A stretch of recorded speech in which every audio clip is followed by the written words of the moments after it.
so now jumping into movies. So in this case, well, we are in the month of April, so we are celebrating the anniversaries of two landmark sci-fi movies, both of which came out in 1968. Well, in the case of the first film, which is Planet of the Apes, the original one, the OG, triple OG, the first time, like, official time it's been screened actually was February the 8th. Yeah. But it did have its official theatrical release on April the 3rd. Okay.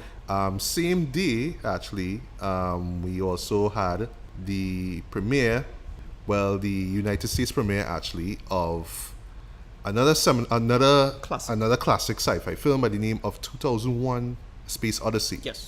Yes, so both of these films are celebrating their 50th anniversaries right now. So we will be talking about that. We will talk about both movies and our thoughts on both of these. Yeah, these classics. So for me, let's jump in first to 2001. No problem. I was going to mention the fact that Planet of the Apes is the one I like the more than the other one, but we'll talk about that. Here's the thing. So 2001 is a goddamn classic. No doubt about it. I'd have to say that. The mere fact we're speaking about it, that means I'm making redundant analytical statement here, right? The thing is, though, it's one of those movies that had to, when they talk about unfilmable, the book is unfilmable. Yeah. Right. This was one of those. A lot of people didn't really get what you had to do with it. They didn't get, a lot of people at the time. This is before Star Wars. So I would argue that in film culture, sci-fi never really became mainstream until Star Wars. Right? A lot of people didn't have a working, like, intuitive concept for space or how that works or the idea. And it's actually shocking how, Kubrick just had such a working understanding of this. So much so that there's a multitude of running conspiracy theories that Kubrick has relation to NASA, and it's implied that he was the one who filmed the moon land. So he is intuited in part of a lot of moon landing conspiracy theories, which is bullshit.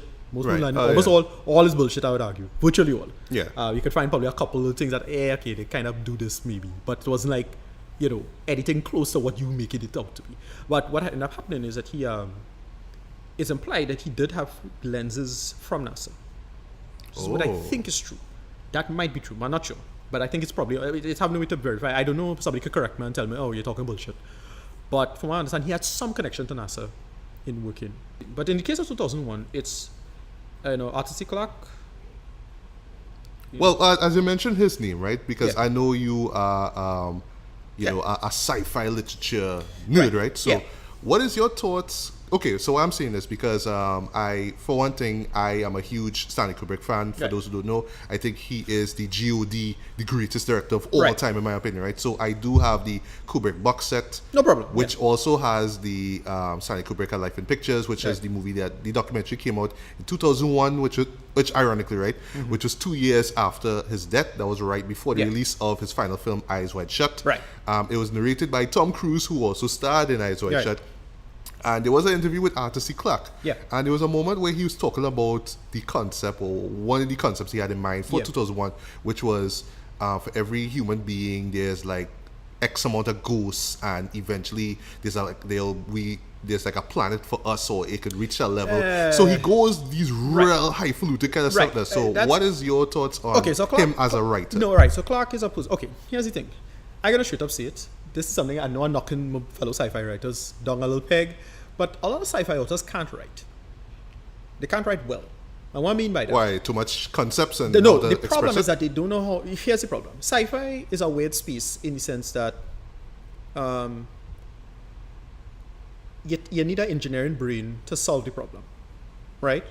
So you're kind of pushed to make sense of something if it have to be quote unquote plausible or workable. Okay. But from what I understand, Stanley Kubrick was heavily influential in the invention or the advent of what we call the satellite in today's world, right?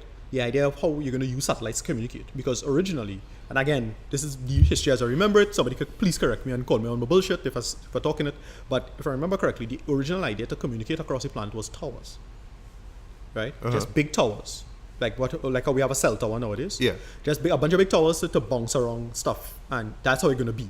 And then if anything, you could use the ionosphere to send radio waves, because stuff used to bounce off the ionosphere if it's strong in a particular area. But it wasn't that reliable. The ionosphere bounces around a little bit. That's just the quick science. And what he had, he said, okay, why can't we can't simulate the ionosphere? That was the original idea of the satellite. Oh. And that pushed the premise of the space race as we understood it. Right. Right? Because the first big thing was the Sputnik and the Russians, and a lot of it was fueled by the Cold War and whatnot, right? Right. And what I would say is at the height of that race, that's where Kubrick collaborated with Arthur Clarke for the show. And so Clarke, what he does quite well, and one of the modern sci-fi authors I really like does that as well with respect to, which is he took the engineering route, or at least the conceptual engineering route, to solving problems. And you saw that with 2001: A Space Odyssey. Everything is engineering. It's just, and he has a famous, I think he's the one who coined it, what he called Clarke's third law. And he has a bunch of other laws, I forget the other laws. But Clarke's third law is the most popular. Which basically says any sufficiently advanced technology is indistinguishable from magic. That is the argument. So anytime you see something in sci-fi and it's too out there and it's kind of weird, you just say, okay, it advanced so much that we don't understand it. So this recent movie kind of did that, Annihilation. Annihilation it had a sort of magic-y stuff, right? It felt like magic. Yeah. But really what it was, probably just super advanced technology that we just don't get. Right? Whatever it is. It's this thing that manipulating biology and physics and thing on all levels. Right. You're not sure what it is, right? But it don't matter. It's not magic though. Right. That's the important point. It's just a denial of what we call magic in all ways, shape, or form. Okay. It's just sufficiently advanced. And he could apply it to anything. You apply it to God, you apply it to angels. It's all tech. Maybe. Yeah. That's the whole point. And it doesn't matter. Right? Even the creation of the universe itself could be tech. Right. Whatever that means, right? And what Clarke did, he shaped the paradigm of how a lot of sci-fi follows from that, unfortunately. Which I would say is, I say it unfortunately because I'm in that trap, but it's really hard to write sci-fi without referencing science. Right? Gone are the days where it's science fiction, so, right. You know. But it's not a fiction of science. That's the important part. That's the important part. That. You can't bullshit. Yeah. A lot of fans demand you not bullshit them. Yeah. Right? You have to say, no, this is legit science, this is how it works. And even if you don't get it, you still at least have to make sense of it. Star Trek does this all the time. Right? Yeah. All the time, right? Because it's possible to move faster than light in this way? Well, kind of, maybe. But then some guy will come later and say, no, it could work. We just need this amount of energy. And so you accept this fictional part and you don't accept that fictional part. And yeah, this movie does such a good job of getting you to accept this quote-unquote fiction. The movie starts with that shit. Yeah. It starts with this really, really well done series of shots involving some apes. Yes, the Dawn of Man. I love that sequence. I'll talk about that in a bit. And then I remember the first time I saw this on TV. I was a big sci-fi nerd, right? And I remember TV6 was showing Space 2001. I was about to mention that. That was the first time I saw 2001. So I was always a nerd amongst my friends. Type now, they know I like Star Trek, all that shit. And they was like, "Hey boy, Ricardo, boy, you thought the show you might like." It's like the show real weird, boy. And that's always they started, but the movie weird. now started. And that's with the ape sequence. And then they had this shot with the bone, classic shot. Yeah, and then the match cut. Right. And then it just snap straight into the space station. Which I love. Fantastic, simple shot. And then you get into the idea of the monoliths, right? These black bars, and the purpose of the monoliths is to which I want to address later on too. Right, no problem. Then they get into the aspect of machine life and human life. Yes. Now the projection, this really, really somber projection of what the future is and what life will be like in 2001. Yeah, emphasis on somber, which I will also talk about. And they get into that aspect of, they get into this whole, I don't like to use it, but the term the yin-yang thing, where man more like machine than the machine.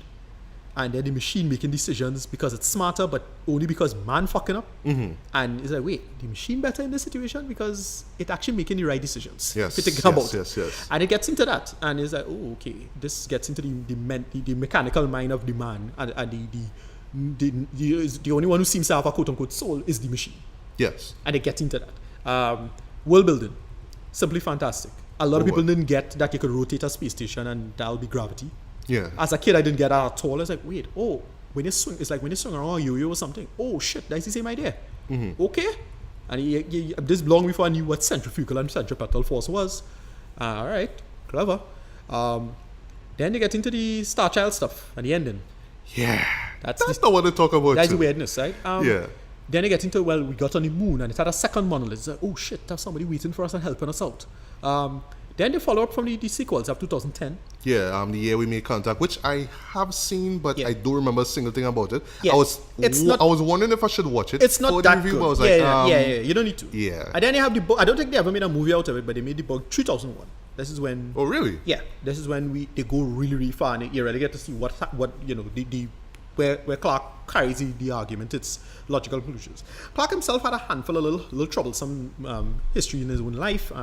But most notably, he was accused of pedophilia.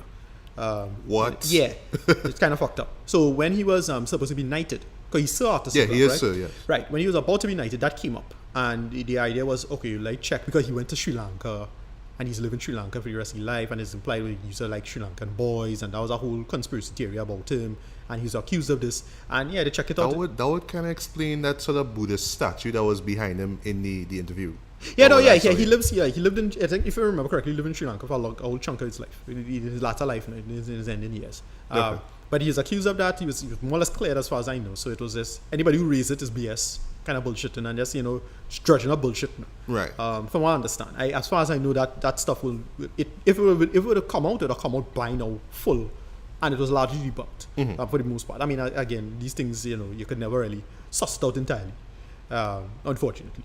But yeah, the idea that he was any kind of pedophile or anything like that is I think is not true. It's just total bullshit. What else? Kubrick himself, he's known for. Thousands of takes. Yeah, he's a taskmaster. Yeah, taskmaster. Mr. Take Man. Yeah. Even in the documentary himself, Douglas Trumbull, who worked on the visual effects, and which, by the way, that's the only Academy Award that movie ever won, rightfully so. He was saying that, Kubrick pressured him on to just do all these things because they would always come with ideas like, how do we represent this? How do we do this? How do we do this? How do we do that? Sorry. Yeah. But yeah, Kubrick pushed himself. He pushed his cast. He pushed his crew. And Douglas come out of it. You basically say, I would never work on a film again. Yeah. Look at all the shit I went through. Yeah. In the case, that's a problem. And a person like Kubrick can't exist anymore, I'll admit, in today's world. No way. But some people have tried to be Kubrick. Nope. Christopher Nolan tried to be Kubrick with Interstellar. He tried to, but nah. Nolan messed up with Interstellar because it's just that last sequence that just made no goddamn sense and didn't work at all. I felt personally he just had to kind of read and spell everything. Like he could have ended ambiguous. Yeah, exactly. It's like, no, this is not a Hollywood movie. You have to explain your shit. That's my problem. We don't get ticket sales. He did it halfway in the worst way, which was we getting into Interstellar, but Interstellar halfway explained the problem. It should either just be entirely visual. Like, we don't know what's going on. Because it's 5-dimensional space, he can't make sense of what's going on, but he just had to... Yeah, instead of talking, oh, wow, this is the fifth dimension. This is what this is. That killed that joke. That is what this is. Yeah, that killed that. Yeah, that really stop telling us. Either that or you explain it properly. Yeah. But they give this half explanation nonsense, and he say, well, somehow we help ourselves. Like, wait, how you know that? How you know? Whatever. I know, right. Whatever. Anyway, move along. Point is, in case of Kubrick does in the final sequence, you do a lot of interpretation. Yes. And it's a lot of visual language. And that's what say we want to have a Kubrick. He's really fucking good at that. The approach of just thinking about what it is the logical conclusion of this could be, even if you don't understand it. Yeah. And then, so what he does quite well is getting you to be out there, but then go back to the basics, which was Star Child. Yes. I think Star Child is a cool fucking idea. Right, I think so too. Yeah, it's a cool. And I have my interpretation on what it means just based over the film, but and I don't get sucked into subtext too much. I just wanted to see, okay, does this make sense world building wise, right? And yeah, that makes sense. It's something that is both insane, but at the same time it has an intuition to it. It's like, oh right, everything restart though. It's a kind of reset. There's a kind of cyclical, growing cyclicality, as they say. Mm-hmm. And if you want to look at it like that, that's how I saw it at the time. As a kid, still see it like that now. I don't know. It's just this movie it really, when they really say transcendent, it's one of those. I mean, it's one of those movies I do, and it's a movie I don't really go out of my way to defend or watch over. I don't think I'm not the biggest fan of the film, but I understand its importance and significance. Frankly. Of course, yeah. However, one movie that replicated in all the worst ways and fucked things up. But even though it's not the worst movie ever, was the first Star Trek film, right? Replicated 2001 in all the worst ways. Didn't understand how to take long takes. Didn't understand its use of grand shots. That's like bad aping. Ironically, it's aping in the worst ways.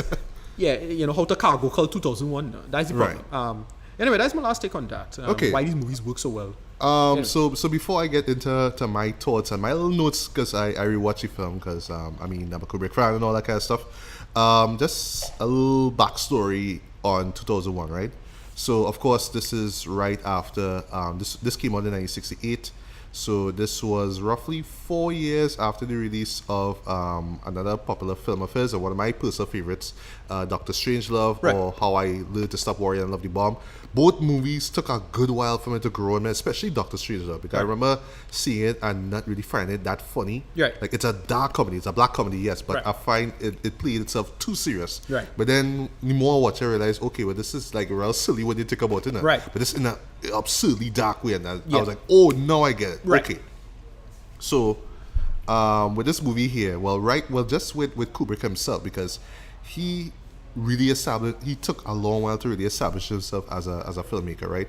He really got his big break with Spartacus in 1960 with Kirk Douglas, because like right there, people were like, okay, this kid from Brooklyn has talent. This man has ideas. Of course, he got into a controversial snag with Lolita, which is one of my least favorite Kubrick films, but I do see how great it is, in my opinion. Well, that's not one of my personal favorites. Lolita is surprising. Like, not obviously ignoring the obvious subject matter. Lolita itself, from what I understand, was this has a little side issue. It itself was plagiarized, from what I understand. The book, Right. the book of largely plagiarized a good chunk of the book. You could find a lot of like evidence for that now, but that should has only come out way later. About 70 years later, where it is when the book was written. Right. Lolita, the original doesn't really work like that. I remember they made the remake. Yeah, which I skipped. It sucked. Of course it sucked. I remember watching it at the time, and I was like, wait, this was kind of controversial and real weird and freaky. No, but I thought those guys go for like a real rated R kind of sex vibe. It had its moments. It was weird because I know they had to. The girl was actually underage, so they had to shoot around that shit. I was like, yeah, well, they real played with fire with this too. Yeah, the final sequence of the film was really fucked up, where basically we got a penis shot, which was that's just what we needed. But I thought it was terrible. Like at the time, I remember watching it, it was more shock value more than anything. Yeah, but it doesn't work. A lot of it doesn't work. Right. So with Dr. Strangelove now, this was where people were like, okay, Kubrick is on to some dread. Kubrick is like a special director. He's like one of the directors that shows up like every 10 years or so. There's something about this guy here. Yeah. Just for the use of Till We Meet Again from Vera Lynn. Just the use of that song in both the opening and the final sequence. Just amazing. And just the dark comedy of that movie, right? So at this time, Kubrick was like well established. He could just pick any project, right? And people will support it because they know he's the shit, basically, right? So with this one here, and I would say this right now, this is probably the most ambitious movie he ever made in his life, right? Right. He got the heavy hitters. I mean, he got Arthur C. Clarke involved. He got he worked with. He got assistance from NASA, all that jazz, right? Right. So when the movie came out, the first screening was at this theater called the Uptown Theater, right?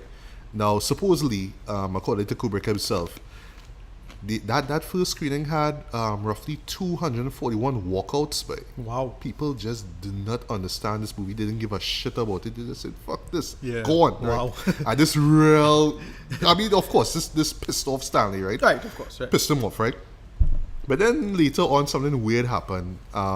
This DJ was talking about, well, hey man, you need to check out this movie, man. It's like, so it become like this kind of counterculture kind of. That's what I like about film too, is that film, as I always make the point, you have science. Yes, science first. This be the cutting edge idea. Yeah. Then some kind of artist or filmmaker just catch it, and then that will delineate towards popular culture. Yeah. So when a lot of the shit that going on, the thing is like is a lot of new information about planetary structure, galaxies. The nature of the universe. That's around the time when people started arguing, oh shit, the universe had an origin. Big Bang. Yeah. That's a big thing. By the way, that's a big talking point that's counter culture. Because now, this was a really fascinating idea, because now what ended up happening is that you had people who was, back in the old arguing in academia, you had people who was like, no, the universe is infinite and forever. And that was the non-religious position. Yeah. And then it's like, no, the universe had a start, but very old. Like, oh shit, that changed everything. It's like, oh well, God make it like this, and it had a whole play out back and forth, and it's right. And go ahead now. Right. Well, great points here. But when the movie came out, just like his other films, because that's something about Kubrick, whether it's so funny about his movies is that when they first come out, people just be divided by it, right? So like with Dr. Strangelove, people find, well, you can't be taking the Cold War and making fun of it. What the hell, you know what I mean? Right. But other people will be like, okay, this is downright funny. I love this, right? And then over the years, you realize, oh shit, this is a great movie. So same here with this movie. People were split by it. Actually, legendary critic Pauline Kael called it the biggest amateur movie of them all, Dread. I was like, Pauline Kael is somebody who used to rip shit apart, but for good reason. She's a very good critic. Of course. What are the greatest? Yeah, but she's a call things for, because what she did. Kubrick was representative of what she hated, which was the whole what we call auteur theory, right? Yes. He was the Mr. Auteur himself. He was like the Mr. Auteur. And yeah, I'll admit it is a very auteur theory, where in retrospect is more about vision, not about you on your own and getting credit for it. Yes. I think I still generally defend the idea of the auteur. But yeah, I can understand where she's coming from. When she still say basically it's the little boys club now, the man boy society essentially now. Yeah. And this is a boy thing. Like, right. You don't think of female authors. You don't think of that. I mean, it exists if you would acknowledge it. Yeah. But you don't think of the idea of the female author. But yeah, go ahead. Right. So just my personal history with the movie here, quick, right? Just like you, I saw it on TV6. That's a local station we have down here. Yeah.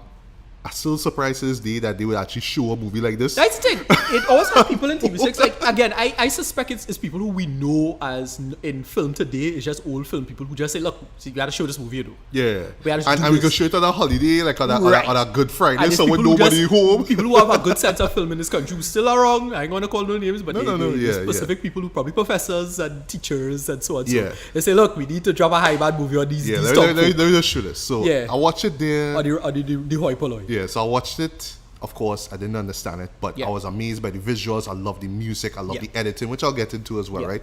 And then I watched it again on, I believe it was either on TCM or it was around the time when that Stanley Kubrick A Life in Pictures movie came out in 2001 on Cinemax. Right. Because that was the first, because there was like a whole, like it was a Tuesday evening, and they just had a whole marathon of his movies, right? Right. And the last film that they show was A Clockwork Orange, and like I said in my review of that, which I still say is the greatest movie of all time. Right. That was the first time I ever saw that movie, right? Right. So I think it was afterwards I saw it. I think it was on TCM. So they had this pre-credit sequence, which was just silence, like just black.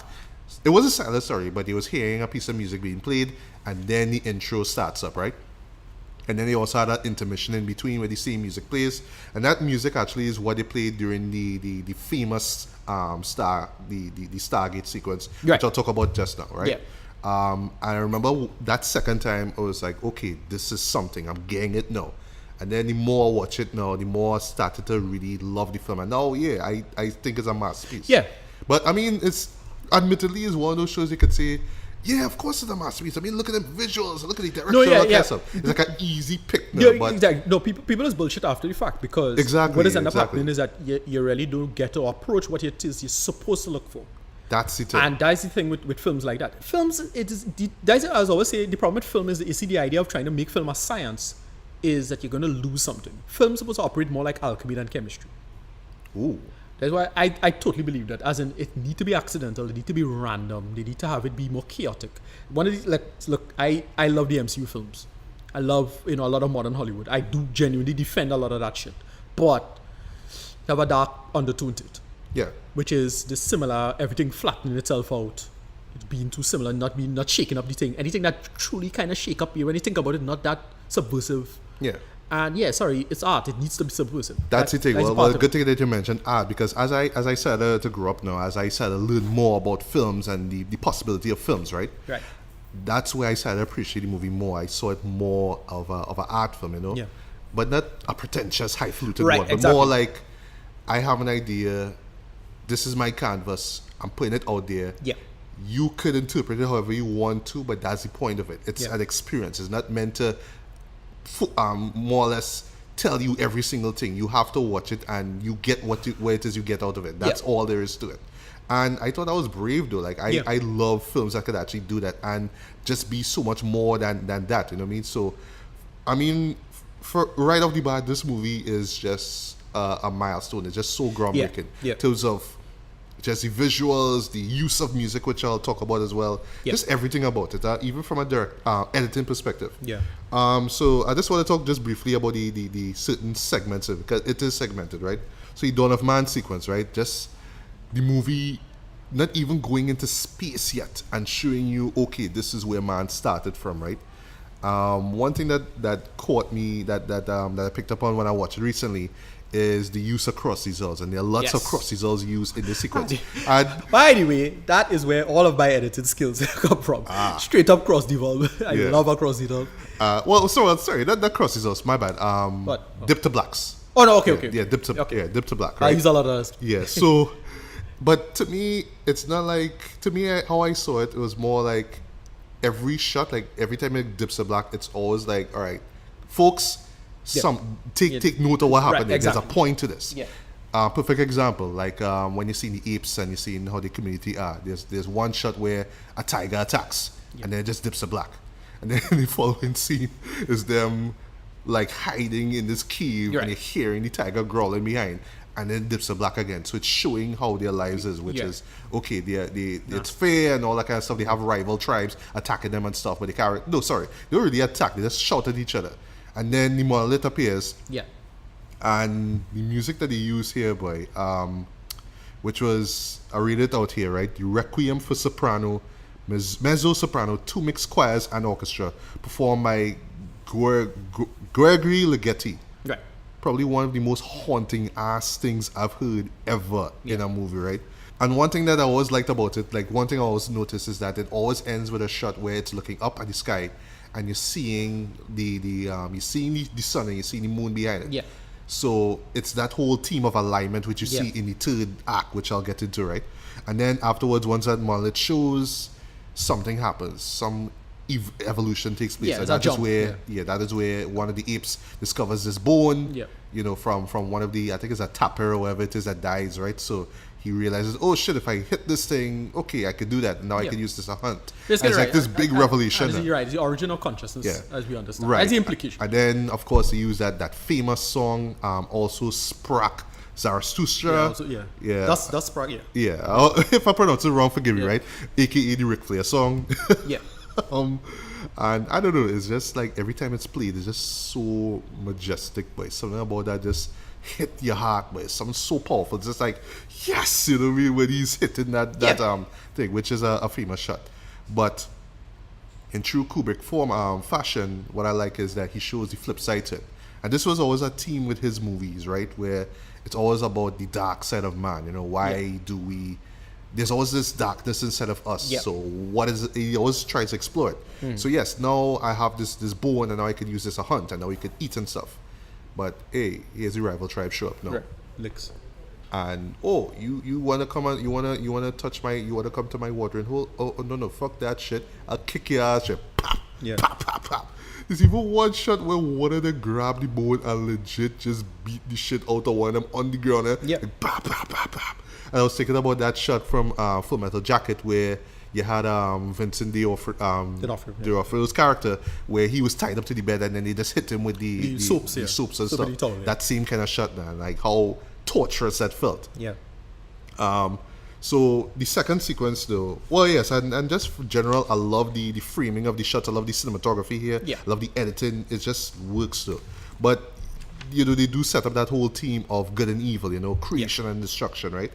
So right after that famous match cut, and we get this nice little ballet stuff of the space stations. Yes. You know, they play the Danube. Danube, Yeah, love that. Very operatic. Very ballet-like, right? Yeah. I love the interior shots where you're seeing characters more or less walking in space. There's another thing about it. Like, Gravity, another thing with it is that the stuff that we consider cliched now, this is one of those that really start. Again, does speak Zarathustra. You see that in all kind of bullshit jokes and comedies. Of course, yeah. But no, but then it's like, that was kind of cutting it. Should like match that up too. Yes. And that's another thing that I love about this movie is how integral music was. Because before that, music was just like, just in the background there, it's just there to add to a scene. But this one, with this movie here, music was an integral part of the movie. Right. Like, you take the music out of this movie and there is no 2001. Right. It doesn't exist. This movie just adds so much. It just heightens everything to a certain level, right? One thing that I love about the Blue Danube scene, is the idea of scalability, just how Yes. big and majestic Yeah. and immense these space stations are. Yeah. You know, like there's one shot where one of the ships is like landing, Yeah. and just showing this like in real time. Right, yeah, like, just seeing how big everything looks and everything. I there's love the that. difference. Again, as I always comment on knocking Star Trek the Motion Picture for that, is that this movie actually served a purpose visually, while Star Trek the Motion Picture did not. That's kind of the running joke with it. I mean, a lot of people still defend Star Trek the Motion Picture, but yeah, you can see why it is how to use visual language. Even if you have a long take and it's quote-unquote slow and boring, Yeah. it is giving you information. Yes, That's and you the know, most some important. people might argue like those scenes itself Right. are slow and boring, but No. to me, It serves a it purpose. serves a purpose. Yeah. It's really the height of technology at that time, right? Yeah. Looking at it now, I mean, it does have a kind of like, especially the interior shots have this kind of retro kind of look to it, Well, yeah, especially that's the seats the and time. stuff. Well, but that's the time. I mean, yeah. it's the late 60s, you know. Yeah. Clockwork Orange did the same thing, Right. where some of the decor look kind of That's the time, retro, that's but the I time. mean, it's the time, right? Yeah.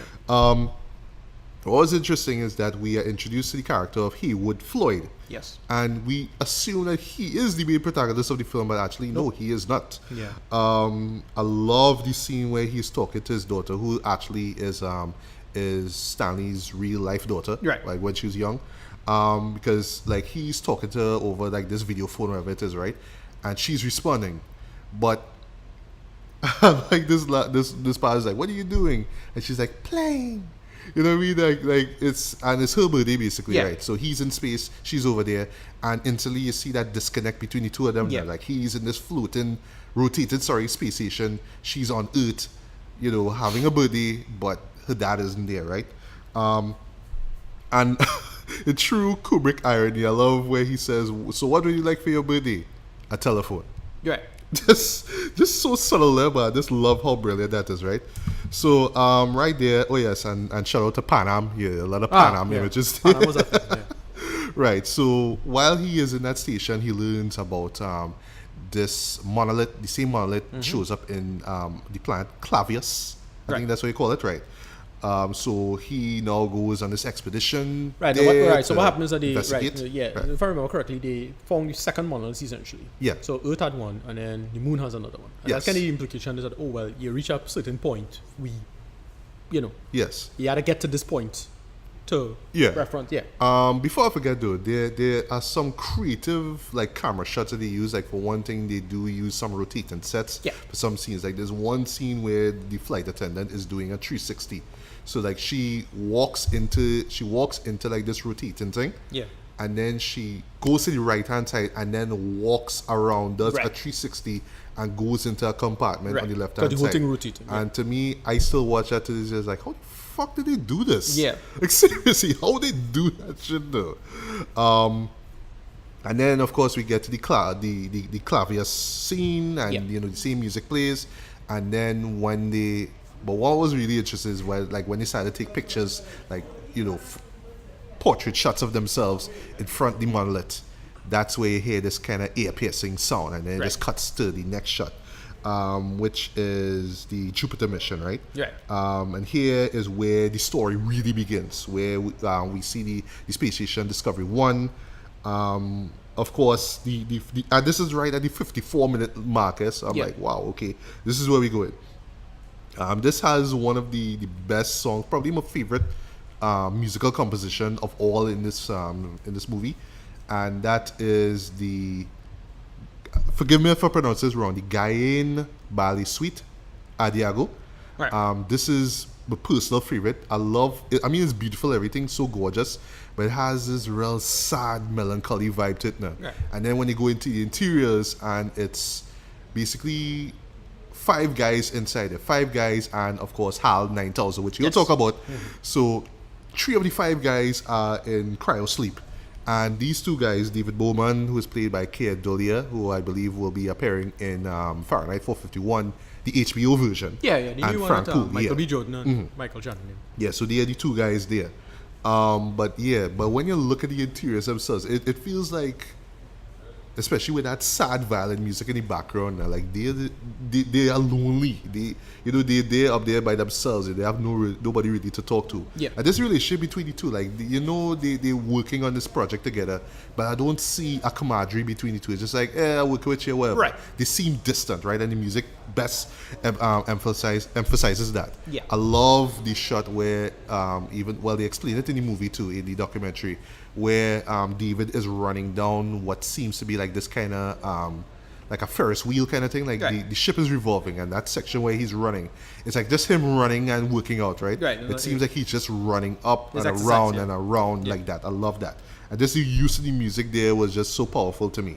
Right. I love the scene where Poole and Bowman are watching this BBC interview where they were interviewing HAL 9000 itself. Right, there. yeah. And I swear to God, it's friggin' tablets they were watching though. Like, holy shit. That was Yeah, the idea of the tablets, tablet here, yeah. I established right there that the 9000 computers are the most reliable ever made. Right. No 9000 has ever made a mistake Right. or distorted information. That character of HAL 9000, though, to me, like many film theorists will always say is probably the most complex representation of a machine. I totally agree too. Right. It's the working prototypical AI. Like Yes, once you hear yes. AI in a film, you think HAL, right? That's where you jump to, logically. Yeah. Why HAL worked quite well at the time is that they got into the whole, I don't know what to call it. I don't have a name for it, but I call it what you call Procrustean logic. Bad AI logic, which is it's right in almost every scenario once you program it properly. Mm-hmm. That's the problem. But Okay, so the way this system acts is because of the creator. Exactly, and it's, Right. it's how well you make it. But and then if you work it with a big enough framework, it works perfectly. That's the problem. Yeah. That the universe is the biggest framework. And Right, you can't right. address everything. And then Yeah. when it's time for it to really you when you hit it with some weird problems, it'll fuck things up so royally that it's much worse than not having it at all. Yeah. And that's how they made this work. But in the context of the film, it serves that. Yes. But it's the AI, what I call the bad AI logic. So, it's an old joke that to understand the problem is what's the fastest way to lose 8 pounds? The question is with a guillotine. Right. Because, you chop your head off, right? That's a joke. But the point is, it both is a sound and valid position. It's just the context of losing weight. You need to make sure you have Yes. put that in the program. You can't just dump that in. Right. It's raw programming. It's just straight math equation. Right. And the film does a good job with addressing what this thing should or act like. Mm-hmm. When it's time for you to suss out, well, you get into the Clark's third law stuff, right? And you get into the AI stuff and the Asimov stuff, right? Where it's like, well, the last point is the thing that started it all is now the weakest link, Yeah, which is the yeah. people. Right. And you start to get into that now. It's a lot of good sci-fi. Like, it's dated sci-fi bullshit now, in my opinion. Because people had real arguments about this because we actually now starting to live in that world. But yeah, it's at the time important shit. Yeah. Important space to carry people at least. Right. What was pretty interesting here is that in the interview, it suggested that, the HAL 9000 is incapable of emotional responses. But Bowman in the interview says that he really does believe he has them, right? I love the following scene where you see Frank Poole, and he's relaxing, right? But he has a similar moment to Haywood where Frank's parents is wishing him happy birthday. But the irony about it all is that it's a video message. It's not like a real-time talk. Right. So he just happened to just get this message like, happy birthday, Frank, blah, blah, blah, blah. Happy birthday to you. They sing it. And it's just sad that he can't connect with them. Right. Once again, the whole disconnecting. And another thing that, going back to just the flip side of things, yes, we have advanced technologically, but to the detriment of human interaction and contact, right? Yeah.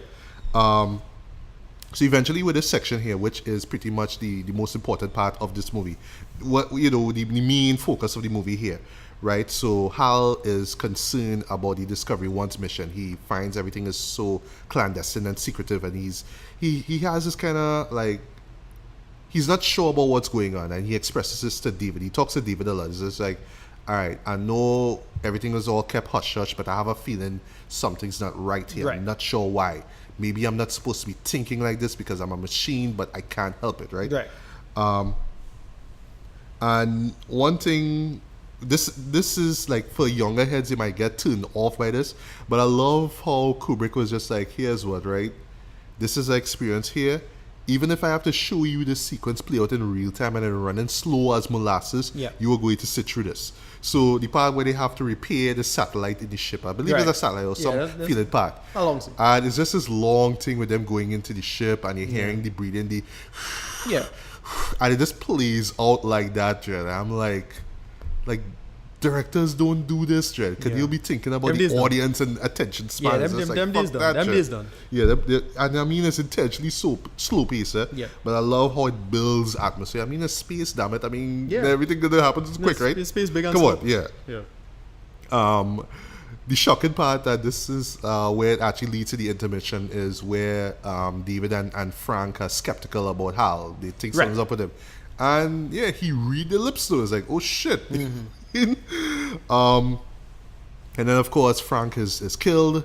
And this was something that kind of threw me off there. Like still to this day I find it's very jarring. Like, alright, is this survival of the fittest? This is why he kills off Frank? Or is it that he just kind of thinks, okay, it's an equation. He is just the Right. So you that's know, illogical thing. but So let me that's- just X him out. That's the problem with the argument, is Yeah. that you don't know I how find it this, shocking how he just kind of kills him, like just Yeah. gets rid of his life support, basically. Yeah, exactly. Yeah. But that's the whole point, is that is the logical end of things in terms of justification. So, Yeah. And even worse though, when he kills the other three guys, he just cuts off the critical Yeah, like function. exactly. Just boom, like Yeah. is that cold-blooded murder? Dude? Like, well, not pretty what? much. But that's the idea. Yeah. The idea is just the raw utilitarian thinking of things. Like, all right, you guys have a potential to be your random, Right. and we have but, to just but cut this randomness out of the equation, essentially. yeah, but And- my thing is like, was he compelled to do this? Or But that's the whole like, point. that's- Is yeah. the logical end of things. I'm Right. not sure where the programming is or not. I mean, just try to think of why somebody would be justified to murder somebody. Mm-hmm. It's not because I need to murder somebody. Very few people will think like that. What it is, it's, oh, you're in the way of something.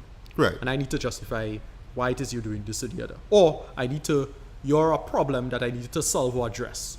Right? So most murder is just revenge. Yes. Or jealousy or something basic and bullshitty. Yeah. But it's kind of the same programming for Hal. It's just Hal is not a person who have blood and he don't have lust and jealousy or anything like that. But Yeah. once you start getting to the goals of that, that's the idea. Again, slightly outdated idea, but at the time, Yeah. this was kind of brilliant. Yeah, it was. It yeah. was. It's like I say, still kind of shocking when you think about it, right? Right. Okay, you think he would know better. What was pretty interesting, like I noticed this actually watching this film again, is David's reaction to it. Yeah. It's like Frank is floating in space. He's dying, right? Because he's not getting enough oxygen. Yeah. And David just seems to be like Yeah, normal about it. Nonplussed, yeah. And that's what I was saying. Like Yeah. even when they are together, That- they're not right. like, No, right. close So now. that in itself throws things off in fascinating ways. Yeah, he's like real cold about it, like Yeah. almost inhuman, like robotic in a way. Yeah. That was weird, you Yeah. know. And then of course Dave's vengeance on Hal, the famous Right. shot. But even more interesting is because what Hal did, how he killed off those other three, Yeah. those four guys now, and then David is pretty much pulling out his I believe yeah. is his Basically, ram his basically. brain, his brain, yeah, right? essentially. And Hal is just like, Dave, Yeah, what are you doing? I'm afraid. Yeah, and you're going back. What are you doing, And well, Dave? and then they you go feel back. sorry for the and they- guy, right, though. and But then, at the yeah, same going time, back, but and then well, the big cutting point is when they went back to the Daisy song. yes, Dave. Yeah, that's the first thing he did. It's like, oh, that kind of fucked up. Though. It's so sad when you hear it, though. Again, what we learn about, because this is one of the big parts about modern society, is that we learn so much about the human brain and the nature of that and what that knowledge means. We in the age of where people are straight up saying, look, you may not have free will, and you may not. And it's like, wait, this shit that happened to Hal could easily happen to people, right? How much times do you hear when a person get a brain injury? Yeah. Some of the scary shit, like to me, it's really existential, and that's what the movie does quite well. It really makes you think about stuff, in that sense. It's like, wait, Hal, who's the better figure here? Yeah, Who's the person who exactly. deserves to live here? Yeah. And actually think about that shit. Like, Again, on the one hand, I understand why Dave would do it. no, yeah, totally get But- it. But that's not the point. Yeah, the point that's is the that point. if you're gonna make this quote unquote objective argument, Hal kind of right? He's kind of the hero of the story, maybe. Not Yeah. sure, right? But because he's just a dot, a red dot looking at the camera, you don't sympathize with it. Exactly. And it's whether or not you play to those bias audiences. Yeah. Another thing about Kubrick, and this is a general sci-fi author problem, is that I would say Kubrick's quote unquote weakness of a filmmaker, if it's anything he's weak at, is, and Nolan kind of has the same problem. Or, He don't get Characterization, people. yeah. He doesn't get people. So that's why he had to do projects like that. Because when it comes to like actual emotion or something that has strong emotional character growth and complex. I doubt Kubrick would have been able to do that shit. Right? Kubrick works in extreme absurdities, right? Extreme logic, and 2001 was like to me tailor fit this dude. I don't know anybody who's criticized his take on 2001. I've not met a single person who makes that. I more see like he treats characters like chess pieces because he loves chess. Exactly. So it's more like, all right, character. Yeah. And he himself as a filmmaker has a very mechanical mind. Yes, he does. Now, in retrospect, some people might say he was on the spectrum, maybe, or something along those lines. Not sure. But he's a guy who really, I think he didn't really get people in that sense. And so that's why the films came out like this. They're brilliant, but they're math brilliant. Yeah. They're not human brilliant. Maybe just to segue there for a bit. Yeah. I remember when you see documentary where you talk about A Clockwork Orange, right? Yeah. Malcolm McDowell had so much fun working with him and Yeah. everything like that, but then afterwards it's just like, well, how come you call me for the next project? nothing. So it was like, I needed you to For this, to win this game here. Yeah. But now I don't need you anymore. Yeah. Game done, you know? And that's kind of sad. Yeah, when you it's think about it. a little disturbing and fucked up in its own way. I mean, that's so. Anyway, just wrap up. Right. So now we get to the final vignette, right? Yeah. And arguably the most enigmatic section, which is Jupiter and Beyond the Infinite. I love that title. Yes.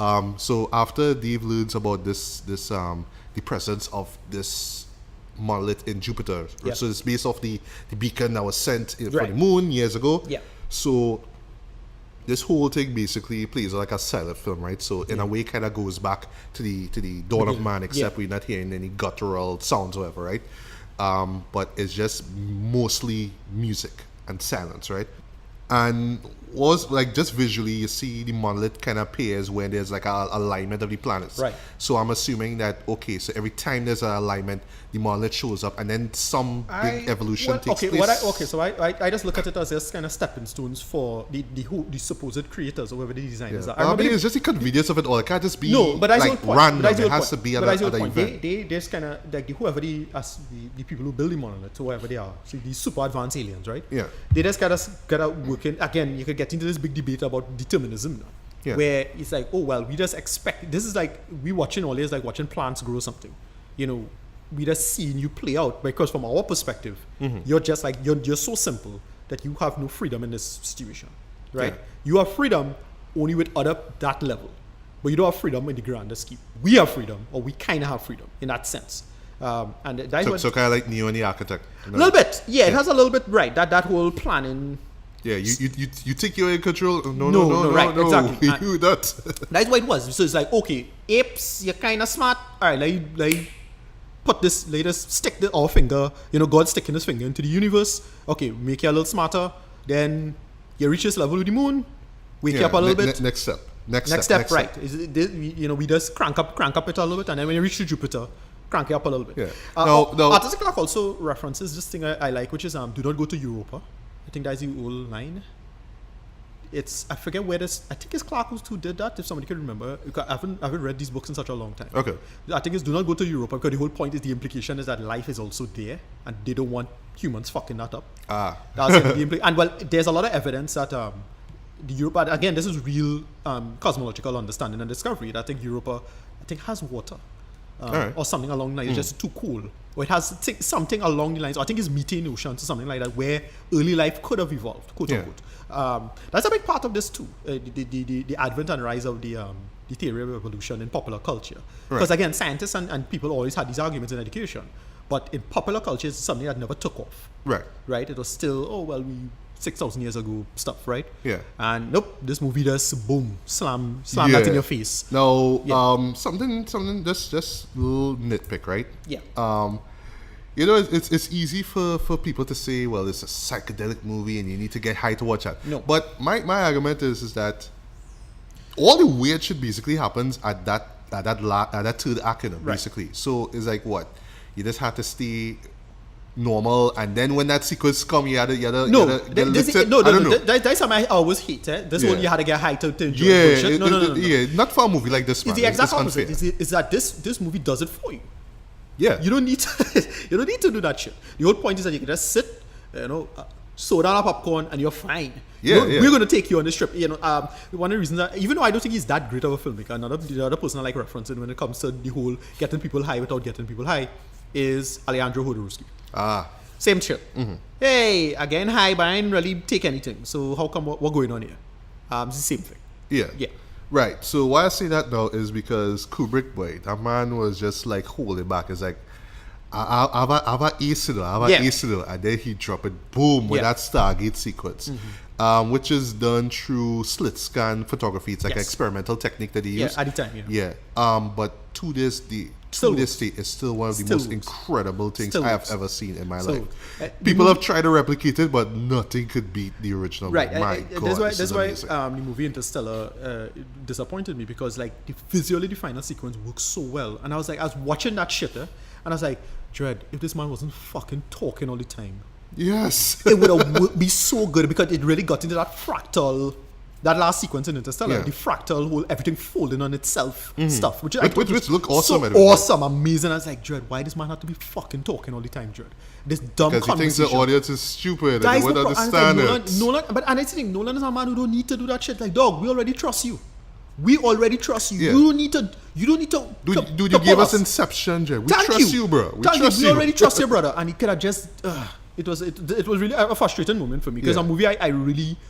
I genuinely liked, but it could have gone from like to absolute masterpiece. Like I always say, the man was reaching for that 2001 level. Yeah, and it's like, nah, boy, but the studios and them, boy, and just drop back down to the chat. But I don't know what happened. Like, I don't think, but at no point I look at that as a decision he made. I don't know what happened. It could have been a decision he made. Look, I ain't saying no. Nolan is not some god or something. He could have fucked it up legit. That's his fault. True. But it just feel like something that he could have just get Cooper to shut the fuck up and just get what's the other guy, the AI Vance? I forget the AI. The other block. Oh, that guy, that character, that AI, right. I forget the AI's name. Whatever, it'll come to me. Yeah. Whatever. But that is probably one of the most bizarre, most visually spectacular things ever put to celluloid. I love this, right? It's the stuff that acid trips are made of, right? Yeah. So yeah. But to me, I was always wondering with that sequence alone, is this like the birth of the universe? It's like rebirth? It's like just this transition to whatever it is? You don't know. And that's what I like about that. You look, this is when it's time for your brain to you had to do the hard work. And I'm just going out of my way. Right? This is just my little speculation. Yeah. The design of the Discovery One ship, right? Spoon. Yeah, obvious. Sperm with his what? Because there's literally a shot, right, which looks like a sperm is going into. Like spoon. I was like, what? Straight up spoon. I can't be the only one who pick up on this shit though. It's an easy visual take to an easy visual interpretation. Yeah. That's why I was thinking: is this the birth or rebirth? That's your is point. David part of it? That's why I kind of got from all of that when you saw the Star Trial, it's like, okay, this is what it is. Yeah. The end point is, okay, it's just another level of human evolution. Yes. You don't know where it's going, you're not sure, but it don't matter. This is just the logical end point of this. But the sperm thing, I thought this is an easy, obvious take. I have no idea. I don't know anybody who denies that necessarily. Yeah. But to me, it's the obvious take. Yeah. It's not something brilliant to say. It looking like a damn sperm. Right. So a couple more notes I have, right? So the use of the interiors during the final sequence, right? Yeah. Where David comes out and he sees himself old, and then he this great excellent shot, which by the way was Kaya's idea, which was if the character looks left and sees himself looking that way, the next shot will be that person there, and they just keep doing that transitions. The glass falls, he picks up, he looks, and then he sees himself on the bed. Next shot is him on the bed, right? Yeah. Great way of showing age, right? Because he gets old and then eventually he dies, right? But what was interesting though, to see it again was the interior itself. Like it looks like this like really fancy, expensive looking house there. Yeah. So I said to myself, okay, well maybe this is Kubrick saying, all right, in life we all want to attain wealth, and maybe we will attain it, maybe we won't at the end of the day. It doesn't matter because we do get old and die. Okay, so here's the question with this. This just happened to be at the same time where J. Paul Getty was kind of right. Oh, right. All the money in the world. I always felt that was Getty. Like that was the subtext for that. At the time I was like, is this somebody about Getty? Because Getty was a bad dude. Like when they check back, he was kind of a shitty person. So it was like, oh well, you make all this fucking money, but it don't matter. sci-fi said so, and the universe says so.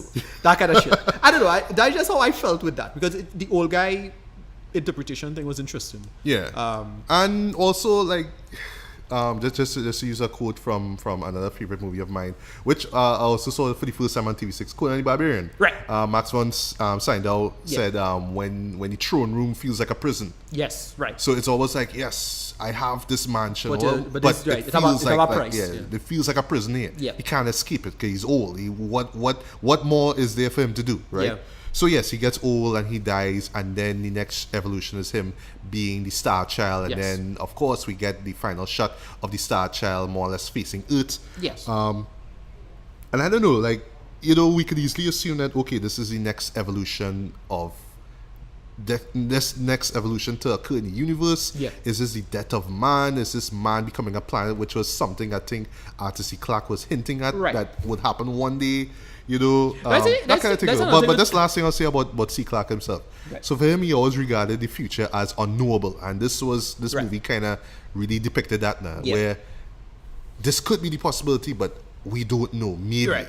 Well, and it just kind of ends like that. Yeah, I think the ending works. I think the ending is powerful because as is, science fiction, but still, it just has a air of mystery, which I think right. works Like, for the film. all good literature, including science fiction, is more mirror into your own mind too, like Yeah. what you think things should or could be like. Yes. No, because it's not only the could. The could is just bullshit. Like, as I say, if you think this is what this is going to be, you're an idiot, Yeah. right? However, when you put this forward and you say this is what it should be, that's really fascinating on its own way. And some people get it right, some people get it dead wrong, but it doesn't matter. The idea is to say what it is you think the world should be like, or how we should just go forward. Doesn't Yeah. matter what it is. It could be on a moral level, it could be an ethical level. It could boil down to something more legitimate like policy, public Yeah. policy. Where's the world going? Where's humanity going in general? Yeah. And Well, sci-fi, we're good to get touch on that though, because right. well, for me, sorry to cut you there, Yeah, go but ahead. for me, how I see this film is that yes, it has a air of darkness towards it, especially with the future Right. as far as that concerned. But I think it is actually kind of optimistic as I well think too, so too. because Yes. eventually we all will die, yes, but there's life will go on, Right. or something will happen. There Yeah. is. It's what you're right. It's what Yeah, you want to make you know of. what I mean? You really want to make of that. I do Yeah, get. so it has a kind of optimistic vibe It's to one it. of the right. So as I say, one of the things I like about science fiction. Science fiction is one of the. A lot of people don't get this, but science fiction is actually one genre that makes. I will repeat myself. Makes into consilience what you call science and the humanities. The idea of this separation of cultures in the intellectual world and in the academic world is bullshit. Yeah. Bullshit. Science and humanities is one and the same. In fact, humanities used to be called, in German, Geisteswissenschaft. Spirit Right. science, right? The Right. science of the soul, what we call the soul. Soul is not this immaterial magic thing, it's just what humans are. What are we? Just a bunch of muscles? Do we have an actual soul itself? Maybe. Do we have so and so on? And everybody could get into these debates about that and back and forth. And why this film is, again, one of the reasons why it's a big prototypical sci-fi. Because it just covers all of that shit. Yeah, In a yeah, handful it of does. hours. And even for me who wouldn't know all the theories or that It kind does- of stuff, that's the important part. It doesn't matter. Exactly. You can That- still enjoy it just as a visual Thank you. feast. That's a sign of just Yeah. good science or fiction. thematic or emotional, Yeah. because once again the use of music just Yes. hits you at an emotional Yeah. level, because like the same stuff I was talking about with Haywood Yeah. and with David and Frank, the human characters and how detached they seem to be from Yeah. from humanity. That's a really emotional Right. thing about the movie that really Right. struck me. Yeah. And so just my last point on this movie. This movie is just, for me, it's really, really groundbreaking. It's not a film I love, I'll admit. Right. It's not a film I can say, I want to just sit down and watch this. No, you I'm had not- to be in a mood Right. to watch it. It's not, and because there's a lot of other contemplative things I think about that's not this film. But for the time, and when I was a teenager and a kid, it was that movie for me in a sense. Yeah. But I couldn't find it on VHS. So I couldn't watch it at any time. I caught it on TV6. Caught it years later. Yeah, then eventually I got it on your VHS and you look for the tape and whatnot. VHS was a thing. Yeah. But it's a movie that really, to me, totally holds up concept-wise. For its time, a lot of old sci-fi is like fucking around and bullshitting and just terrible when you check back. But this, that's a reason why it's a classic, boy. Of course. As I say, the quote-unquote really that good. Yeah, It yeah. is really that good. 50 years later, this Yeah. movie still holds up. Yeah. I'm not saying like I was born in 1968, but No. I mean, just everything about it was just Yeah. the sheer magnitude of the ambition in this movie, Yeah. right, from set design to the use of classical music, which have never been done before in this level. The directing by Stanley Kubrick himself. Yeah. The script, for better or for worse, you know what I mean? Which is more visual than actual dialogue, Right. let's admit that. Just the use of practical effects, the use of visual effects at the time, which still kind of blows to these movies to shame, but at the same time kind of inspires modern VFX Right. artists to do stuff, Right. And I mean, not more we could say about that. This is a timeless movie, 5 out of 5 stars, one of Yeah. the greatest movies of all time. Yeah. And I do agree with you, it's not my favorite movie of all time. It still belongs to Clockwork Orange. I can watch it any day, anytime, anywhere. It's something called Clockwork Orange. And this is like a true testament to the author theory itself. That one shot of Alex in the record store. You Yeah. see the 2001 soundtrack. It's like, Right. holy shit, look at Yeah. there. Get it? Yeah. Yeah. So, yeah, I mean, that more needs to be said, man. I mean, if you haven't seen it, Right. you're sticking. You need to watch that shit. Right. So Right. So, moving along with the landmark sci-fi flicks. yes. The second one that we'll be discussing is a little movie called Planet of the Apes. Yes. All right. So notable. One of my 5 films that I absolutely hate, as in pissed off walking out of the theater, was the Tim Burton Planet of the Apes film. Ah, yes, that 2001 Seriously, one. fuck that movie. That could have been campy, but yeah, okay, so my because 5, it take itself so goddamn seriously. Yeah, it as, just as I didn't say, work. I have 5 films that I absolutely hate coming out of theaters. Pissed off. My life just felt worse coming out. And Planet of the Apes is one of them. Well, the others is Star Trek Nemesis, Die Hard 5. Yeah. Yeah, Batman v Superman. Batman v Superman, Dawn of Justice, and Spider-Man 3. Yeah. That is the 5. But yeah, Planet of the Apes, that was total nonsense. And why? Because it really, to me, it felt like it shot on a legacy that was like a goddamn brilliant classic. Of course, yeah. And this movie really, really works. Yeah. It changes a lot from the original book. Okay, well, I haven't read the book, but in fact, that's what kind of pissed me off a lot of people who defend the Tim Burton film. Okay. Like, well, it's closer to the book. It's like, no, it's not. Shut up, idiot. It was a bastardization of both stories. Wow. And then they had fucking what you call him, Charlton Heston. They had the goal to put Charlton Heston. Yeah, and I haven't flipped the famous line which you'll talk about. I hate that. Utter lazy bullshit. But just the author of the book, it's Yes. Pierre Boel, I Yes. believe that's how you pronounce it. There's a He French- also wrote The Bridge Over the River Kwai, which Yes. was turned into the Oscar-winning masterpiece Yes. that we all know and love. Yeah. Yeah. It came out in 1963. And the thing is with me now, well, that's my history with this movie. Yeah. I believe, okay, so my history with Planet of the Apes in general. I started off with the Hanna-Barbera animated series. Right, okay. Beyond the Planet of the Apes. Right. No, okay. So the franchise, or we kind of covered a lot of this when the film came out. What, last year, right? Well, when we talked about War for the Planet right, of the Apes, we did our yeah, run through. yeah. But so a lot of that we might be repeating here. But yeah, for me, yeah, this film is actually pretty well done. I love it. It's one of those sci-fis that's catchy. It have a big twist. Yes. A big twist at the end. But why it works so well for me is because of the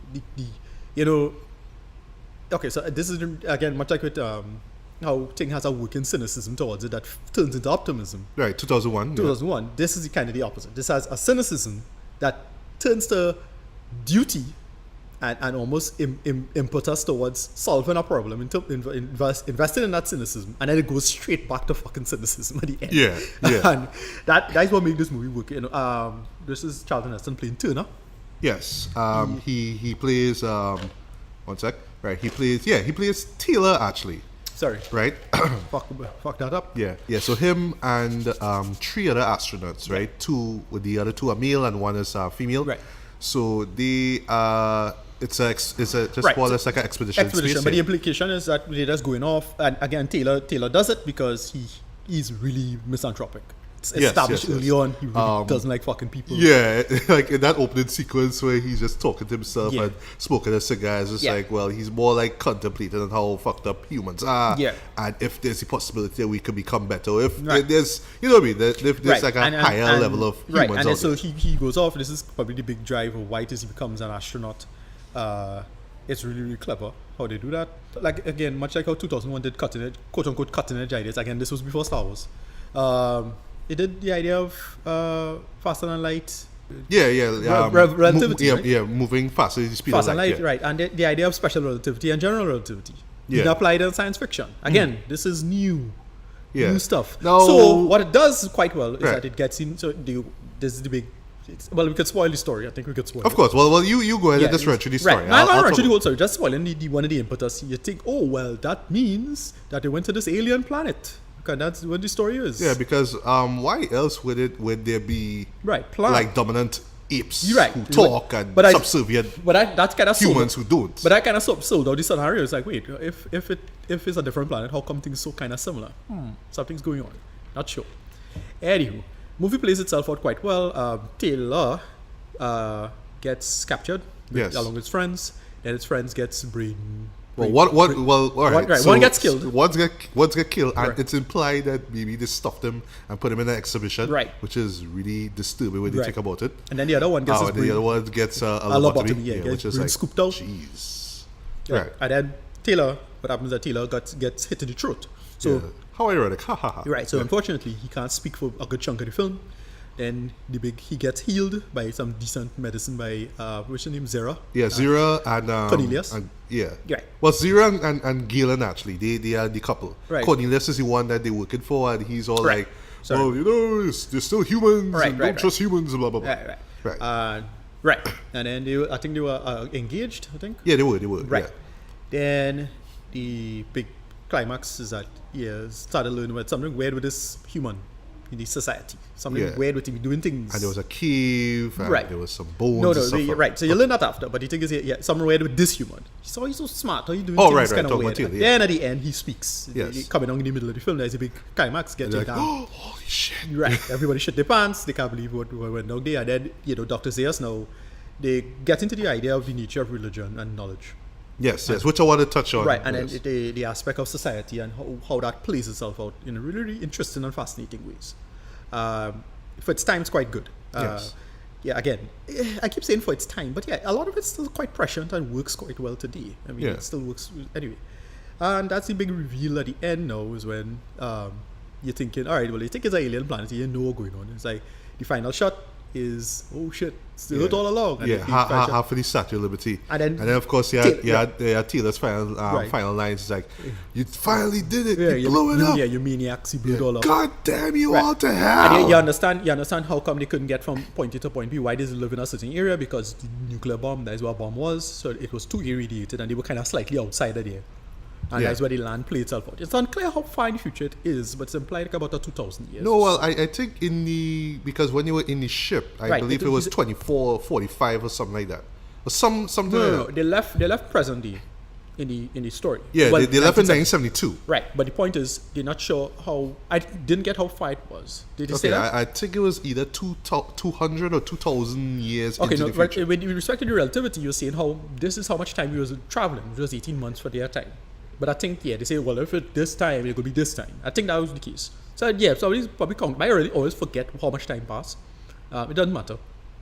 Apes evolved because of the radiation, because that's not how radiation works, but whatever. Whatever. Yeah, whatever. That's Apes get smart. the point. The new movie's kind of trying to address that. It's unclear how the apes get so smart or why they get so smart this fast. The new movies kind of address it.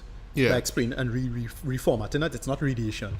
Now, just to stop you there, right? Just talking about the new movies, because I want to believe on the one hand that they're trying to tie back to the old Right. movies, But but on the other hand, I there's think a lot it's of just evidence that it a doesn't full do- reboot altogether. Exactly, right. But like for one example, like before I went into War for the Planet of the Apes, I rewatched Rise and Dawn. And right? they're the same shuttle left. Rise ends with the shuttle going off, and I was asking myself, No, okay, Rise. does So, this have right. to do? Yeah. Rise. Yeah. Right. So does that have to do? It's Because the same- because the thing is, they never bring up that shuttle No. ever again. It's just a in the side trilogy. story from their perspective. Right. Remember, So there's is like- this going to eventually lead to A what we fourth have film. here in this new movie, or Right. like It's- if they were to it's- do a part 4, would this okay. be a remake of this movie here? Guys, the thing, it's unclear. No, the way how the creators of this new trilogy did it is like, well, if you want, if you don't want to, Yeah. they don't care, because in the final film, it is War. Yeah. In War, you now understand why these humans can't speak, Yes. because this is what the virus does to people. Yeah. It does to humans. So you understand, oh, how come them humans get so dumb and why they can't talk?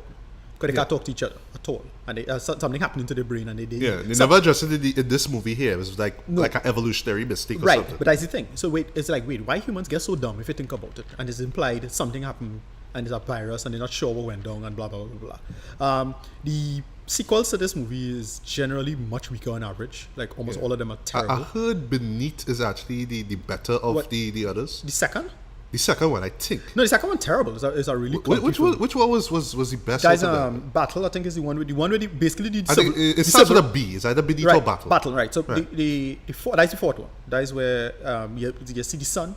That is Zera and Gillen's. Oh, there's Zera and okay. Cornelius. I can't remember, but No, Zera. No, well, Cornelius said Zera. Never. yeah. Anyway, so why no? he becomes the future leader, and it's explained. Like again, it's a sort of dumb sci-fi moments. Because when you check back and say, that don't make no sense, because it's our virus, and the virus kills off all dogs and cats, and then because of that, they make apes pets, but then they decide to have apes more like a slave class / pet race. Not sure, and then that eventually becomes this thing, and then a lot of it is.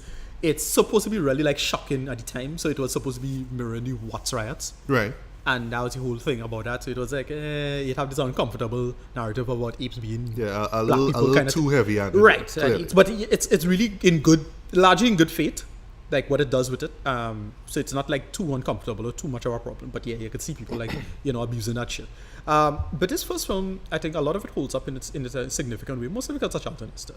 Charlton Heston really holds this together. Yeah, he has this great screen presence. Yeah, he has screen presence, and he has a cynicism about him. Yeah. The way how he talks, I was like, these people, and even like when he talks to his friends, like there's an early scene where they're walking around and he doesn't looking for life, right? Right. He's all like, well, weren't you like the shining symbol of the academy? Right. You just did this to impress your family or whatever. Look at you now, you know what I mean? Right. And he's like, dude, stop it. Like, get off my dick there. Just stop it, you know? But yeah, Charlton really does hold it. He does have that presence. He does have that primal aspect about it, especially with how, after he crash lands, he's bearded, so it kind of adds to the whole idea of the humans being more primitive, like that. So I love that. Great choice. One aspect I like as well is the whole what they did really, really well is the makeup and the costume. Right. This is the tricky part though, because right. Like watching it again, I was like, all right, some of the lips not moving the way they should, especially with Zeus and Cornelius and those characters, right? The apes and horses look awesome. Don't get me wrong, but when it comes to actual dialogue, it's a little off. Right. But this is where I give credit to the movie. For one thing, laugh as much as you want to about that makeup. That should still give them an Oscar, no? No, yeah. They want an Oscar for that here's shit. the thing that people don't take into account. When you watch something, you watch it. When the last time you watch it with a very, very high quality, right? Yeah. That fucked up your experience because it would have looked a lot worse and then hence looked better at the time. Right. In terms of quality. So the film is how the film used to look in the final product. And that's why they did it the way they did it. I mean, you see it all the time with bad coloring nowadays and high-def cameras. Same thing. You need to kind of see it for what it looked then. And I remember watching it on TV where it looked like crap. Relatively looked like it wasn't renewed or anything like that. That was back then. And I took this seriously relatively for the most part. At no point I say, oh, look at monkey talking, look how dumb that is. No, you actually took these guys to what they are. Yeah, and then think about it. It's 1968. Right. It's makeup. It's not, like, see, Stanley Kubrick, for example, helmed this film. He would have gone out to this way to make these things look so incredibly realistic and stuff like that. That would have just right. So if I remember correctly, in the test screenings and all the early stuff for it, they look a lot worse, and they had to sit down and really do over that, right, and make it work. But I believe, and I think it makes sense if it's so. They did dub those lines, right? It makes sense for them to do that, right? Yeah. But for me though, what really makes this movie work regardless is that, yes, compared to 2001, this is a more economical kind of film. Yeah. Case in point, the crash of the ship itself. Yeah. A lot of tilted camera angles and stuff like that. It's like, they're using the budget, they're using what they can, that kind of stuff there, and you can let that slide. And I mean, for me, it works though. Yeah. Like, it's just taking what you have and just using it, and then also to the approach of the film. Right. It's not, yes, it's a possible future, but it's not like flying cars and lasers and all that. No. It's like a more cynical, primal, grounded, it's cynical, down to earth kind of thing. That's like stripped away, basically. Yeah, again, it's the cynicism of the time because nuclear bombs. That was a thing. Everything was nuclear this and nuclear that, and this one is really unfortunate because Taylor's character really hold references to what was that. So for some reason I remember Turner. Why does I remember Turner? Turner was a character in the Planet James franchise. Not the second I don't know. Well, I haven't seen the other films. Right, check the second film. I think he was the star of the second film. All right. If I remember correctly. Well, point is, it was really, really cynical. And again, a lot of 70s sci-fi, 60s sci-fi did that. Yes. Especially, which is funny, using Charter. So again, Sword and Green, from 1973. Yeah. Very, very, very cynical. Yeah.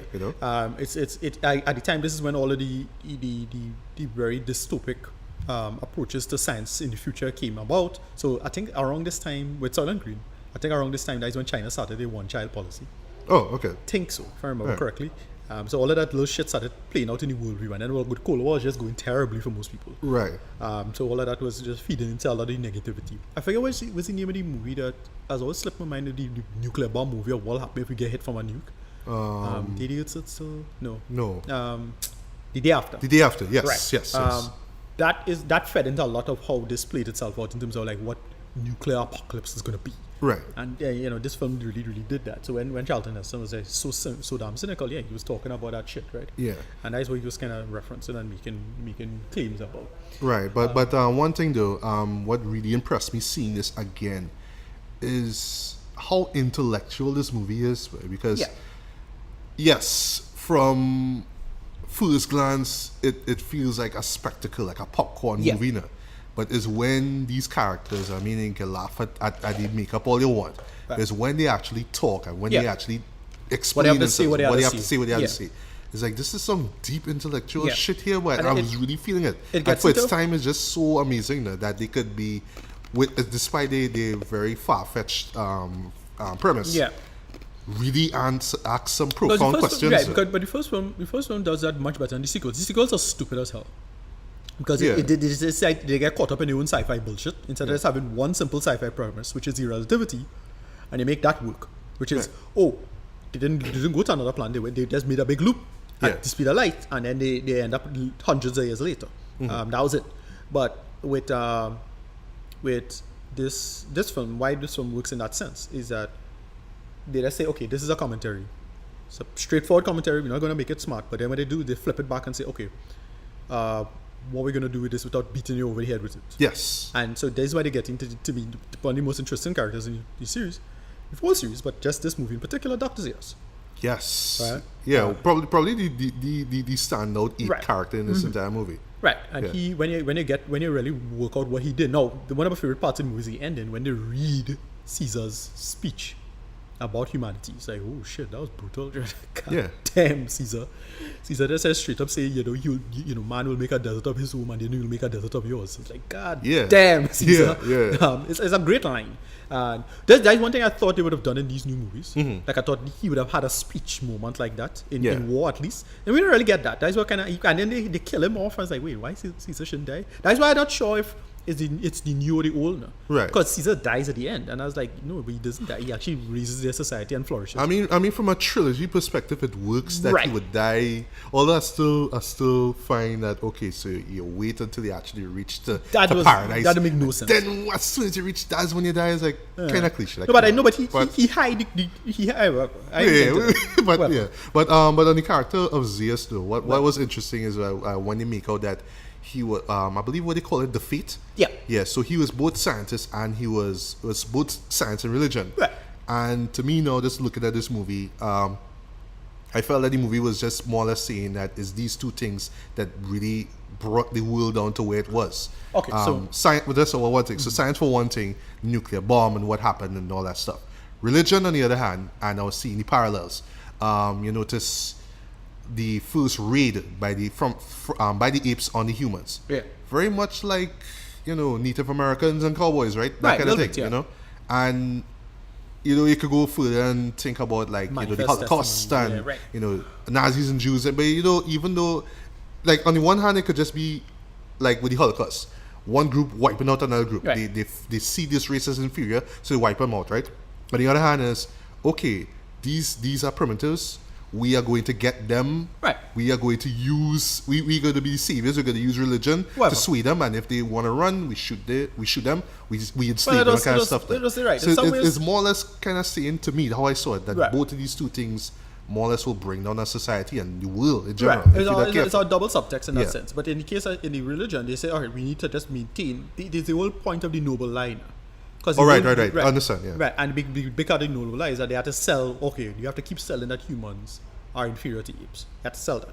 So any history or narrative of humans being more advanced or any kind of type of advancement was really, really interesting. Yeah. Now, and this is the thing with it. Now, again, because people don't have, I would argue people didn't have a working understanding of evolution or evolutionary theory. No one, the twist of it being Earth all along seems kind of obvious in retrospect. Right? Right. Because it's like, wait, humans and apes evolved on this planet and they're so similar on Earth. Like statistically, that is like astronomically low. Yeah. But then, whatever, it's like all sci-fi to suffer from that problem, the planet heart problem, right? Yeah. Where, oh, well, we have another planet and we just have a slight forehead change. That bullshit. So whatever, you can accept it. Star Trek did it, whatever.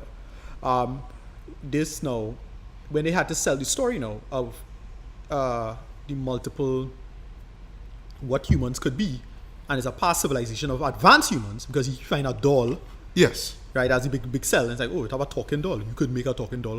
How come, blah, blah, blah, blah, blah, blah. Yeah. And then Zeus was like, well, yeah, that was the secret, but it have a dark reason why. Because humans fucking suck when they actually get this technology. And the whole idea is just to keep them in check. That had nothing to do with, and the lie, we do it by any means necessary. Lie, propaganda, whatever it is. I have no humans who give a shit anyway at this point. And the apes don't care either way. So it's like, well, that's the best system of control. Yeah. And then they get into the hierarchy of the apes themselves. You know, you get into the orangutans is like politicians / Yes. right, religious figures. Then you had the gorillas with the soldier armies class, and, right? And chimpanzees were was the scientists, right? scientists / general civilian class. You're not really sure. Yeah. And they did that quite well. Mm-hmm. Then they get into the, well, if you want to get the parallels of what real history is played out, how much people deny African history or deny, just Asian history, or who come up with technology before who and when and why and these kind of stuff. And that's what the film was about. It's the noble lie and protecting systems. And again, another great commentary on modern society. Of course, yeah, which is so amazing for a movie like this, especially the year it came out. And it came as no surprise, or even though I didn't know it prior to watching it again. Rod Serling, though, co-wrote the script for this. Right, and when I saw his name, I was like, yeah, this makes perfect sense. This is right up his alley. Yeah. He loves this Twilight Zone ironic kind of stories, especially with the twist endings and stuff. Yeah, it really does feel like right up his alley, though. Right. Forgot to mention too, the movie is directed by Franklin J. Schaffner. Yeah. The only other movie I saw from him was Patton, Oscar-winning film, Best Picture of the Year. Yeah. The music I thought was pretty interesting. It was done by it has this like real, I want to call it primal, but it's more kind of like stripped away kind of music. It feels really like minimalistic in a way. Yeah. And it's I think the reason why he did it that way is really to add to the off-kilter vibe of how the movie, how everything feels like, because yes, apart from this whole society of apes and all that kind of stuff, you also have like, why is it all desert? Like, what's going on here? It really does feel like something's not right, something's off balance, and the music really emphasizes that. Yeah, they do. Jerry Goldsmith, I think this is probably one of the best scores he's ever done. Love this music here. We mentioned Charlton Heston all that much himself. We did. Yeah. Well, of course, he had famous lines where we mentioned in one, God damn you all to hell, but the take your stinking paws off me, you damn to the ape. Famous line. And how he had to hold things together. I mean, the thing with Planet of the Apes is that it's something that created a bunch of extra stuff. It's a great franchise that existed before. As I say, I call it the proto-Star Wars. It's proto-Star Wars. That's how I see it. Because if Star Wars didn't exist, this would have blown up, and it has its fan base and have a whole expansive universe. Right. I remember that cartoon Beyond. Yeah. Which brings me to another topic, right? So for one thing, still up to this day, don't understand how you can make an animated show to this for kids. Because the themes in this thing is just way too heavy and way too dark for kids, in my opinion. But the second thing too, and to this day, I don't know how. How is this movie rated G, Jet? I watched this thing, I like.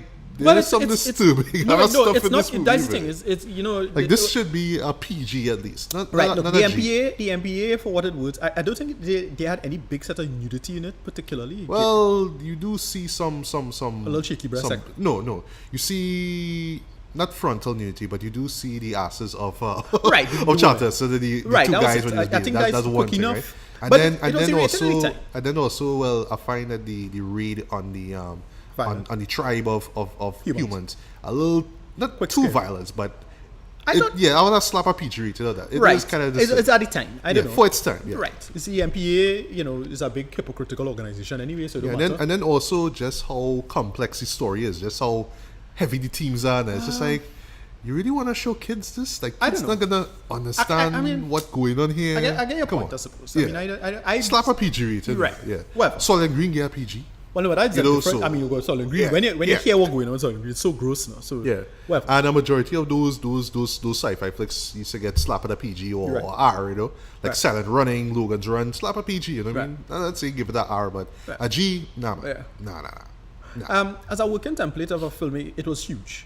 When that big reveal, especially the big reveal, I was Yeah. like, oh shit. I don't know And, on the subject of about- Although that, the like, poster sells it out. yeah, but watching that again, boy, and just the mere fact that it ends, Yeah. the only thing you just hear is just waves crashing on that Yeah. shore. And they leave it It in. is just so bluntly Yeah. cynical, but Yeah. like I was shaking when I saw it again. Yeah, because it really, when really shook me. I saw it, I didn't know it had the. But watching it again, I should say, it Right, really but when I shook watch me. the poster has the Statue of Liberty on it.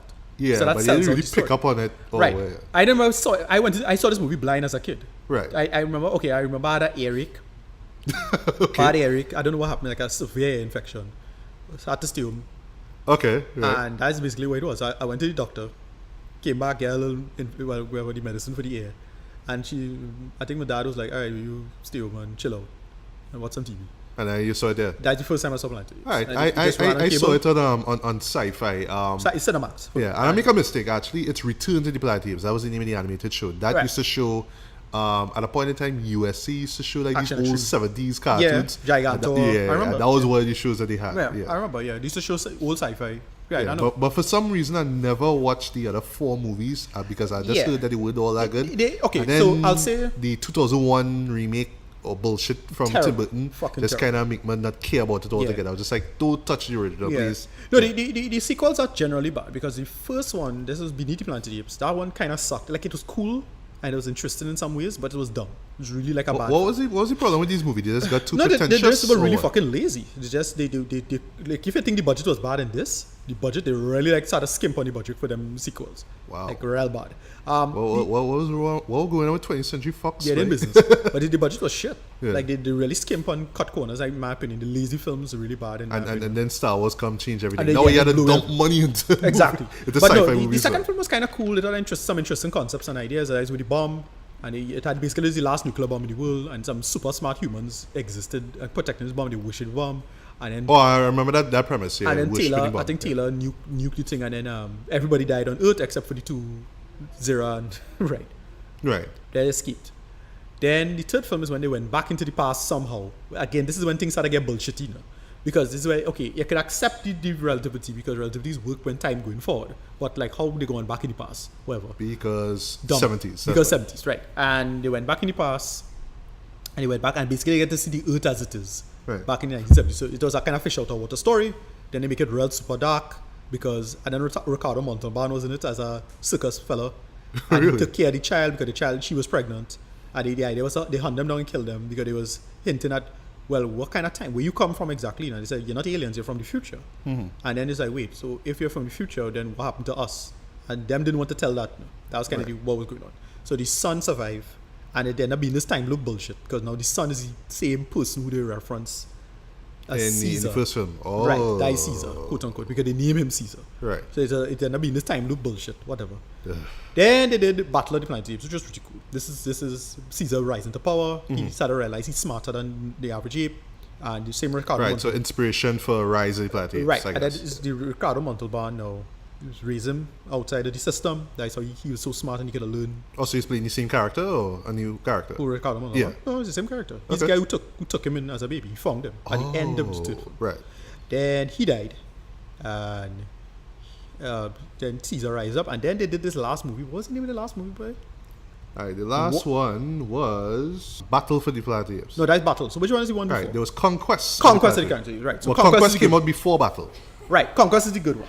Conquest is the one with the prison riot one. That's Right, the right. Watts riots one. Right, and then there was Battle. Right, yeah, Battle is the final one. Yeah, Battle sucked. Battle is probably the worst of the films. Battle was just like I don't know. They shoot this in the director backyard or something.